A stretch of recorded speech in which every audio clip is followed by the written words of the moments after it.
இங்க வர அடுத்த கருத்தரங்கு பாட்டன் பாரதியின் இரும்பு கடப்பாறையும் ஈவேராவின் பெரம்பு கைத்தடின்னு போடுவேன். ரொம்ப கஷ்டம். இப்ப வந்து இவரு தேர்தலை முடிச்சு வந்து வச்சுக்கிறேன். நீ வந்து பேசிக்கிட்டே இரு, எல்லாத்தையும் வச்சிருக்கேன், மொத்தமா வச்சு வலுத்து விட்டு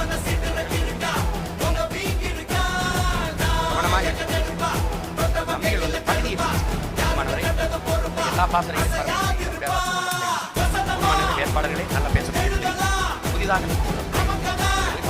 அந்தந்த இருக்கிறார் அப்படின்னா அவர் புதுக்கோட்டை, தஞ்சை, திருச்சி இந்த பகுதிகளை பார்த்துட்டாலே போதும்.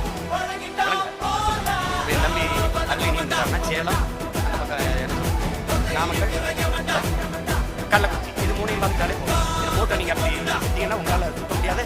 அது காலவரை அமைச்சராக 8 மணி நேரம் அதெல்லாம் வேணாம் செய்யாது. நம்மள ஒரு எழுச்சி அவரை வேட்பாளராக நிற்க சொன்னேன். அவர் என்கிட்ட வந்து இல்லைண்ணே நான் ஊரா போய் பேசுகிறேன். அப்போ என்ன சொல்ல வராரு, நான் ஊரா பேசி தான் உனக்கு ஓட்டு வாங்கி கொடுத்துருக்கேன். இப்போ என்ன சொல்ல வர, நீ இப்போ ஊரா பேசி தான் எனக்கு வாக்கு வருது, அதெல்லாம் நாங்கள் பேசிக்கிறோம் அப்படிதான் அனுப்பியிருக்கு. அவர் சம்மதிக்க ரொம்ப இது பண்ணிட்டாப்ல. சட்டத்துறை அமைச்சராக போடுறோம் இருக்கு. அதனால பாரு